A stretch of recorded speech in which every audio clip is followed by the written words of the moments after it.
Olá, seja bem-vindo, eu sou a Beatriz e o tema hoje é lesão. Pois é,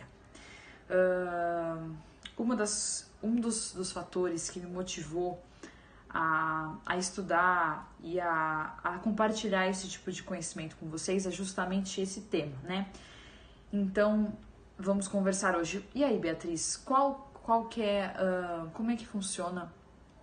Como se portam, como é o número, vou mostrar para vocês alguns números que assustam. Quais são os números, quais são as implicações da lesão para quem corre, para quem gosta do esporte. Eu tenho aqui alguns dados de alguns trabalhos recentes e eu vou trazer aqui para vocês. 20% das pessoas, isso aqui dados de corredores recreacionais, ou seja, corredores que não correm com finalidade competitiva, alta performance, tá? Então, mais de 20% sofre de alguma síndrome patelofemoral, ou seja, alguma alteração na articulação dos joelhos. 60% desses corredores relatam alguma incapacidade a longo prazo, ou seja, deixam a modalidade, o que é muito triste. 73% sofre ou já sofreu alguma entorse no tornozelo por instabilidade crônica da articulação e mais de 84%, olhem só, 84% sofrem de alguma, ou relata alguma dor muscular que interfere ou na distância, ou na velocidade de corrida, ou até na frequência dos treinos, ou seja, são números que de fato assustam. Por isso que eu tô aqui, por isso que eu quero trazer um pouquinho de conhecimento para vocês e dizer o que a gente precisa fazer para evitar que esses números aumentem ou para que você que corre não deixe de lado esse esporte que traz tanta liberdade, que nos dá tanto prazer. Então vamos lá. Primeiro, é importante definir algumas coisas. Dor. É um tema bem complexo, no qual a gente precisa tomar um pouquinho de cuidado quando vai definir, quando vai trazer de fato um conceito, tá? Então, quando a gente fala de dor do esporte, a gente pode ter uma dor de caráter de natureza muscular, ou seja, de dor muscular tardia, que a gente fala, que é aquela dorzinha que a gente sente pós o treino. Pode ser uma queixa, uma dor de natureza articular, ou seja, em algum ponto específico. Aonde, Beatriz? No tornozelo, no quadril, no joelho, no ombro, que seja. Então, vamos separar essas duas dores. Então, de natureza muscular e de natureza articular. A gente pode falar assim. Tudo bem? Deu para entender? Essas queixas, elas infelizmente acabam sendo desenvolvidas em relação à corrida, né? E isso vai restringir a distância, a frequência, até mesmo a velocidade, né? São parâmetros importantes do treino e das provas. E aí a gente precisa definir e tomar um pouquinho de cuidado com a presença dessas queixas. Por quê? Porque muitas vezes a gente não dá respeito, não dá a atenção que precisa para esses sinais. E eu sempre digo para os meus alunos, a gente precisa tomar cuidado. O corpo, ele não dá nenhum sinal à toa. Então, se você tá com uma queixa, se você tá com alguma dor, algum incômodo, não é à toa. Existe algum problema, existe alguma alteração que a gente precisa tomar um pouquinho de atenção. Então, tomem cuidado com isso. E aí, ok, Beatriz, eu sinto dor. Aí passa aquela decisão, aquela pergunta importante. Eu deixo de lado o treino, eu paro de correr, o que eu faço?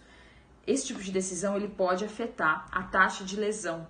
Então, alguns estudos já mostram isso. Então, se você não respeitar, se você não tomar cuidado com esses tipos de sinais, isso pode interferir e, infelizmente, pode até repercutir de uma forma irreversível. Então, a gente precisa tomar muito cuidado. Então, sempre se oriente. Eu vou passar aqui algumas dicas. Sempre converse com o seu treinador. Se for preciso, se for uma dor muito constante, a gente precisa sim parar um pouquinho o treino, parar um pouquinho essa rotina e ir ao médico, fazer uma avaliação específica para que esse prejuízo não seja a longo prazo, ok? Muito bem, então aqui eu vou passar algumas dicas para vocês que correm, né, para nós corredores, para evitarmos que esse tipo de taxa de lesão aumente cada vez mais e a gente não quer, claro, a gente quer evitar o afastamento, né? Então, primeiro, qualquer queixa que seja articular, que seja muscular, que seja algum sintoma até cardiorrespiratório estranho que você observe no seu corpo, a gente precisa parar, pensar, analisar e procurar ajuda, um profissional da saúde, para fazer uma avaliação para ver se está tudo bem. Às vezes eu sei que a gente tem um pouquinho de dificuldade em encontrar um especialista, né, do esporte ou que entenda, porque é diferente, né, o comportamento em repouso com o comportamento no esporte, o comportamento da corrida. Então, tente procurar algum especialista que entenda daquele problema. E eu vou trazer um pouquinho para vocês também para ajudar nesse sentido, tá?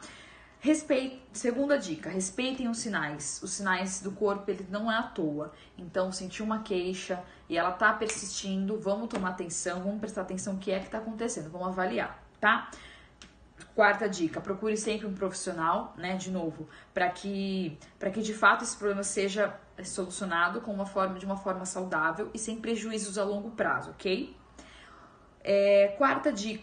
Quinta dica, não prolongue o diagnóstico, não fique prorrogando, eu tô com dor, vai passar, para um tempo de correr, volta, essa dor persiste. Não prolongue o diagnóstico. Por quê? Conforme a gente tem alguma alteração que seja articular, que seja muscular, que vai interferir no esporte, essa normalidade, se a gente insistir com aquele perfil, com aquela conformidade, isso vai prolongar. Então, às vezes, dificilmente a gente vai conseguir reverter esse quadro. Então, tomem cuidado e não prolongue o diagnóstico.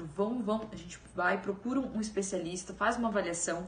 Existem algumas avaliações cinemáticas da biomecânica, eu vou falar um pouquinho dela, da importância dela na prevenção de lesão. A gente corrigir as anormalidades, o que há de muito errado para que esses prejuízos não aconteçam, ok?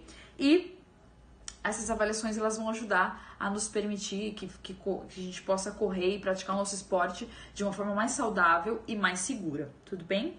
Gostaram do conteúdo? Espero que sim. Logo trago mais dicas dessa avaliação. Tenho um presentinho para vocês em breve que vai ajudá-los a prevenir e até conhecer um pouquinho o tipo de perfil de padrão de movimento que vocês apresentam na corrida, ok? Obrigada, tchau, tchau.